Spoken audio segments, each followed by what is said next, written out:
Análisis Viva, el podcast donde los principales analistas económicos de México exploran los temas más relevantes en el ámbito económico y financiero, tanto nacionales como internacionales. Los mejores comentarios y perspectivas esenciales para el mercado. ¿Qué tal? Bienvenidas, bienvenidos. Mi nombre es Salvador Leal, director de comunicación de la Bolsa Institucional de Valores, y les doy la bienvenida a un nuevo episodio de la quinta temporada del podcast semanal Análisis Viva, un espacio de opinión y reflexión que hemos ido construyendo de la mano de los analistas más relevantes del sector durante 5 años ya. No olviden seguirnos en todas nuestras redes sociales para mantenerse al tanto de los datos más importantes de los mercados en nuestro país. El día de hoy le damos la bienvenida a nuestro invitado, él es Víctor Gómez, director general de Data Analytics. Víctor, muchas gracias por estar con nosotros en este nuevo episodio de Análisis Viva. ¿Qué tal, Salvador? Encantado nuevamente de estar contigo aquí en el espacio de Viva. Un gusto, como siempre, platicar contigo, con tu audiencia y pues feliz de conversar sobre lo que tú quieras. No, al contrario, si te parece bien, mira, cada vez que vienes tratamos de ocupar tu análisis en estos temas que muchas veces tienen que ver con políticas públicas, con política presupuestaria, con los detalles que algunas veces allá afuera se le van a la gente, ¿no? Relacionado sobre todo con el trabajo que internamente se hace en el sector gubernamental, en el sector hacendario, en la parte presupuestaria, ¿no? Entonces, si te parece bien, platícanos un poco acerca de los precriterios que salieron recientemente. Si quieres, platícanos un poco qué son los precriterios, ¿no? Desde ese inicio. Y a partir de ahí, pues, ¿cómo ves tú que ven nuestros amigos de Hacienda y de Banco de México el futuro, bueno, de Hacienda en este caso, el futuro de los siguientes meses en México? Con mucho gusto, Salvador. Pues sí, mira, creo que en México la discusión fiscal, el año fiscal, empieza con la presentación de este documento que hace la Secretaría de Hacienda ante el Congreso, la Ley de Responsabilidad Fiscal, que es la legislación que regula toda la actuación de la Secretaría de Hacienda, establece que la discusión sobre el paquete económico del siguiente año, es decir, la ley de ingresos, el presupuesto de egresos, cuánto vas a ingresar, cuánto vas a gastar, por cuánto te vas a endeudar, empieza con la presentación de este documento. El plazo legal es el 1 de abril, se atravesó Semana Santa, todos más o menos andamos de vacaciones. Entonces Hacienda lo presenta el miércoles de Semana Santa, ¿no? el 27 de marzo, y presenta un documento que es el primer ensayo del paquete económico, ¿no? Es, de una manera muy sencilla, es si ahorita tuviéramos que presentar el paquete, ¿cómo lo presentaríamos, no? ¿Cuánto de ingresos le pondríamos? ¿Cuánto de gasto? ¿Y por cuánto nos vamos a ir a endeudar en financiamiento en los mercados? Y el ejercicio cada año abre la conversación con el Congreso. Habitualmente, pues lo que hace Hacienda es entregar estos documentos, se turnan a las comisiones de Hacienda, de presupuesto, y empiezan a analizar los supuestos de Hacienda, a discutirlos, a ver si el crecimiento está muy alto, si el precio del petróleo está muy bajo, si le suben por acá, si le jalan por allá. Empiezas a tentar el terreno, ¿no? Este año es año de transición gubernamental, entonces tenemos que considerar que entrará un nuevo gobierno, en este caso a partir del 1 de octubre, que encabezará una nueva presidenta, no sabemos quién, pero estamos casi seguros que será presidenta, y esto nos trae como consecuencia que hay un periodo de transición que a raíz de la reforma política del 2014 cambió por completo, ¿no? Todavía en la transición entre el expresidente Peña Nieto y el presidente Andrés Manuel López Obrador, hubo un periodo en el que el 8 de septiembre del 2018 el gobierno saliente presentó el paquete económico al Congreso y ya el que lo tuvo que defender, pero ya presentado, fue el gobierno entrante, ¿no? Con la reforma que se hizo en 2014, el nuevo presidente, en este caso el presidente López Obrador, su mandato ya entra con la nueva legislación y entonces lo que se modifica es que para septiembre más o menos la ley de responsabilidad hacendaria le dice señala que la administración saliente debe presentar un anteproyecto de lo que sugerirían que fueran la ley de ingresos o la iniciativa de la ley de ingresos y el proyecto del presupuesto de egresos. Y entonces los salientes, los que van de salida, presentarán eso y el nuevo gobierno ya es el encargado de presentar el paquete, ya es el responsable. Tiene hasta el 15 de noviembre para hacerlo, entonces del 1 de octubre al 15 de noviembre. Y yo creo que coyunturalmente es interesante porque justo en octubre, ¿no? A finales de octubre, inicios de noviembre, se publican los primeros datos oportunos ya al tercer trimestre del año, ¿no? Ya vamos a tener una idea mucho más clara del PIB, del mercado laboral, de la inflación, de la postura del Banco de México, de la postura de la Reserva Federal en Estados Unidos. Vamos a tener más información de la resolución de la elección presidencial en Estados Unidos, de la propia elección presidencial en México. Entonces ya va a ser un momento en el año calendario con mucha más información. Lo que hace ahorita la Secretaría de Hacienda es decirte, bueno, aquí te va un primer ensayo, falta el anteproyecto que menciona la ley y ya le tocará a la nueva administración presentar el paquete. ¿Qué hay detrás de esto? Bueno, pues Precriterios es un documento que se basa en un marco macroeconómico, es decir, un conjunto de supuestos de variables claves para el marco fiscal y un primer esbozo de cómo van los ingresos y cómo van los egresos desde la perspectiva de Hacienda. Bien. Oye, y justamente, ¿cómo se está comportando? ¿Cómo estás viendo que está? ¿Cómo ves tú que ve Hacienda que se comportan los ingresos? Y yo creo que de las cosas que más llaman la atención, por supuesto del lado político, pero también desde luego del lado financiero, es qué tipo de recortes se están presentando en términos de gasto para el ejercicio del próximo año. Sí, fíjate que esa ha sido la discusión central. Yo creo que qué tipo de conversación estamos teniendo con relación a la postura fiscal. Se sigue de fondo dos cosas. Hacienda está incrementando su estimación de ingresos, sobre todo por la parte petrolera. El precio del petróleo ha operado muy alto este año, que eso también ha sido un reto para la inflación, junto con otras materias primas. Y entonces ese precio más alto le permite a Hacienda un poquito más de margen para subir la estimación. La subieron bastante, más o menos $15 por barril, a $71 por barril en promedio para este año. Eso les da pues, bastante aire en términos de ingresos petroleros. Y lo que hace Hacienda es, bueno, pues reconocer más presiones de gasto que sobrepasan esos ingresos adicionales, de tal manera que el déficit se incrementa, ¿no? Entonces, Hacienda lo que está diciendo, este año esperamos un mayor déficit. ¿Y qué significa eso? El déficit, de una manera muy sencilla, es por cuánto te excedes en gasto con relación a tus ingresos, ¿no? Entonces, ese margen por el que te excedes es más grande, ¿no? Eso quiere decir que por lo que te excedes tienes que salir a pedir prestado, tienes que financiarte en los mercados, tienes que emitir nueva deuda para financiar eso. Ahora, el efecto neto sobre la deuda total, sobre el acumulado, ¿no? Pues va a depender de lo que pagues, de lo que ya estabas debiendo el año pasado y de este año, con lo nuevo que vas a adquirir. Entonces, el efecto global en deuda, en el saldo de deuda, no es tan grande. En déficit, pues prácticamente superas el 5% del PIB, ¿no? Y creo que es una presión relevante tanto fiscal como económica, y yo te diría también política para la nueva administración, porque lo que está diciendo esta nueva administración es, híjole, nos tenemos que aflojar tantito el cinturón porque hay una presión más grande, reconocemos esa presión, lo que no está en precriterios y es el corolario aquí fundamental es, esa presión es de los que vienen, ¿no? De los que van a entrar y que tienen que cerrar el año, y creo que ese mensaje no ha permeado tan bien, obviamente para las candidatas, para el candidato. Y en caso de resultar electos, pues va a ser un tema crítico para su administración tan pronto como el 1 de octubre. Sí.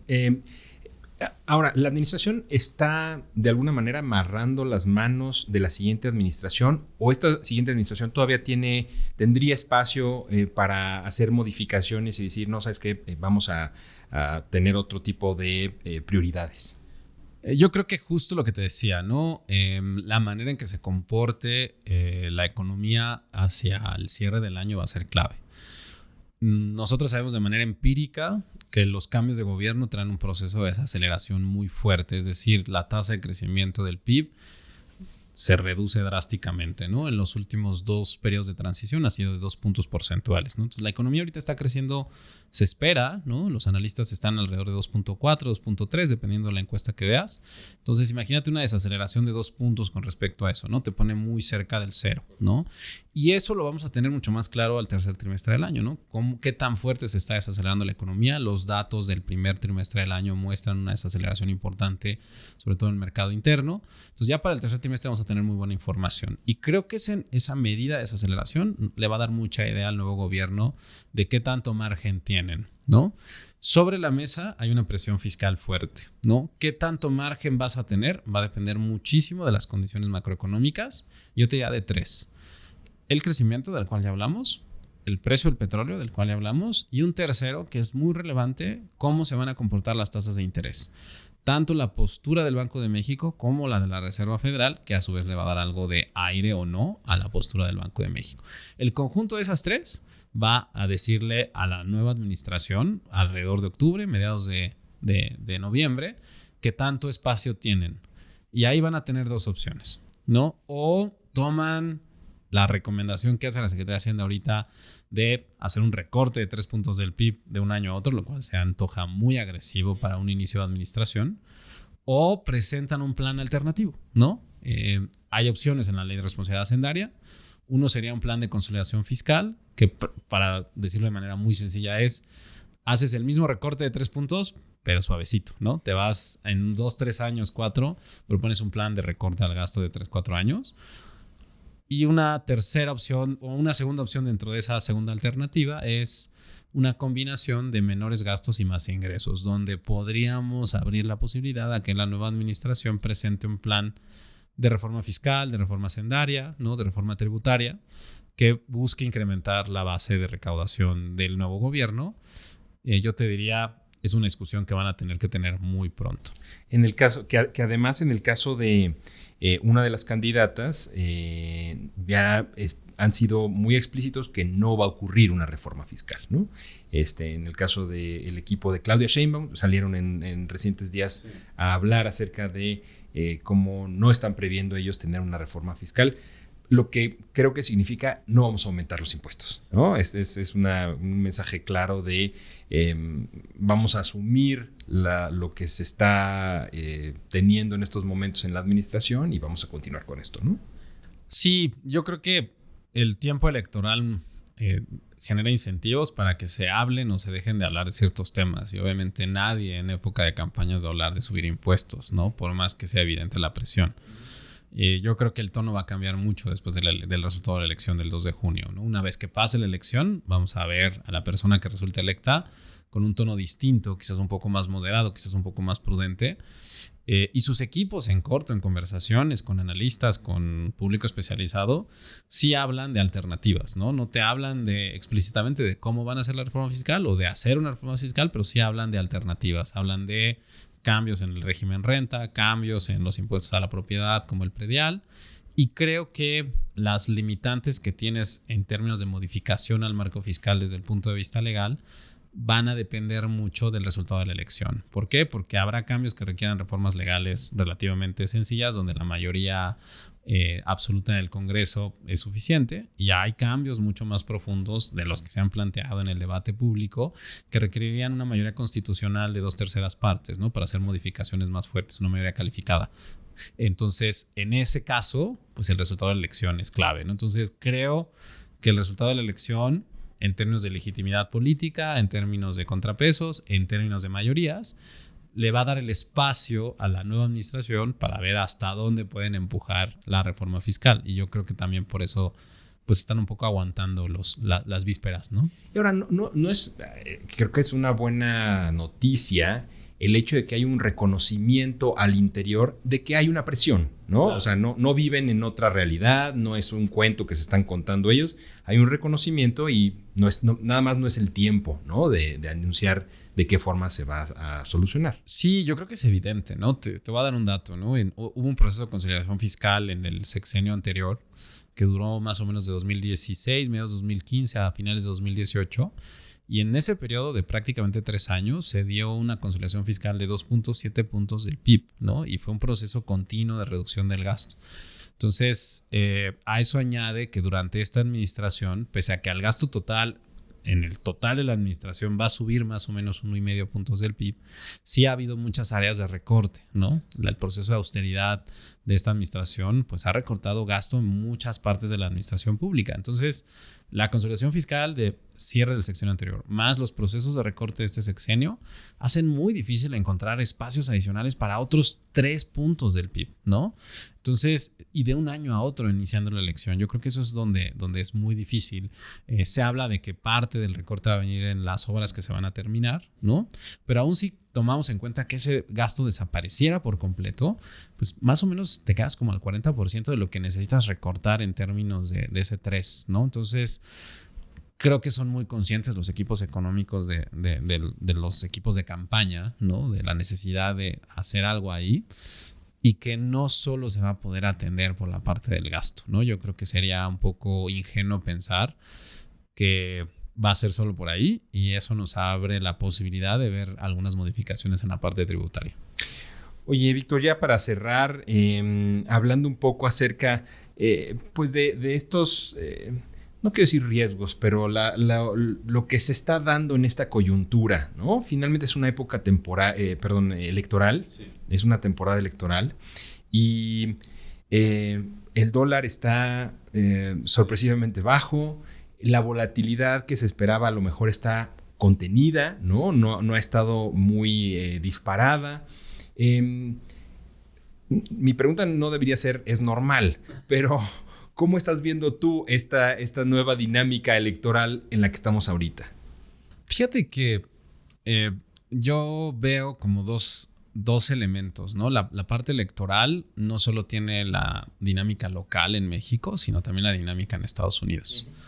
Y las dos elecciones están de alguna manera influenciando o condicionando hasta cierto punto el espacio de política monetaria de las dos autoridades, ¿no? Tanto el Banco de México obviamente tiene una preocupación con la inflación, pero la temporada electoral le pone una restricción adicional. Y lo mismo la Reserva Federal, ¿no? O sea, el interés de las autoridades monetarias de ser neutrales en el proceso, pues de alguna manera limita las alternativas que tendrían en otra temporada, ¿no? O al menos las contiene de tomar ciertas decisiones. Y yo creo que vamos a ver una postura monetaria muy distinta después de junio en el caso de México y después de noviembre en el caso de Estados Unidos. Y los mercados de alguna manera están descontando eso, ¿no? Están muy sensibles a las cifras de inflación. El dato de inflación de Estados Unidos hace 2 días salió un poquito más alto, ¿no? Y entonces todo el mundo empezó a cambiar completamente su postura, ¿no? Lo mismo pasa con el Banco de México y creo que ese margen que tienen para acciones de política macroeconómica, en este caso monetaria, sí está modificando mucho o está de alguna manera alimentando cierta prudencia adicional, ¿no? Creo que eso es correcto desde el punto de vista del policymaker, pero en las consecuencias que ha tenido el mercado, pues sí ha tenido una apreciación muy fuerte en el tipo de cambio, el diferencial de tasas, no solo el actual, sino el esperado, ¿no? La trayectoria que se espera sobre ese diferencial favorece mucho a México, sobre todo en comparación con otras economías como Brasil, tal vez en la región Colombia y a nivel global, tal vez Sudáfrica, por ahí Turquía, ¿no? Creo que eso es lo que le ha dado esa postura un poco más fuerte al peso y desde el punto de vista ya estructural, pues es una apreciación que yo que empieza a ser dolorosa para la economía mexicana por varias razones, por el sector exportador, por algunos sectores donde los insumos que consumen no dependen precisamente de esa dinámica, como el sector agropecuario, y las finanzas públicas, ¿no? Esto es algo que no se dice mucho, pero un peso más fuerte es malo para el déficit, ¿no? Porque un peso más fuerte hace que recibas menos ingresos por vender petróleo, y aunque pagues menos deuda externa en dólares, el efecto neto es negativo. Entonces, un peso más fuerte te reduce el espacio fiscal. Y creo que después de la elección de junio vamos a empezar a ver una dinámica muy diferente que ojalá le ayude a las finanzas públicas, ¿no? Ya. Oye, Víctor, pues muchas gracias por darnos este análisis. Te agradecemos mucho que nos hayas acompañado en este episodio de Análisis Viva. Gracias a ti, Salvador. Un placer siempre estar contigo. Él es Víctor Gómez, director general de Data Analytics, y a ustedes muchas gracias también por escucharnos. Si el episodio fue de su agrado, no olviden dejar una reseña, un like en cualquiera de las plataformas desde la que nos escuchen o compartirlo a sus contactos y amigos. La producción de este podcast estuvo a cargo de Rogelio Unzueta. Agradecemos a nuestros ingenieros en audio y video Héctor García y Omar Vieira. Los acompañó Salvador Leal y esto fue Análisis Viva. Hasta la próxima. La Bolsa Institucional de Valores presentó Análisis Viva. Suscríbete a nuestro podcast y síguenos en todas nuestras redes sociales.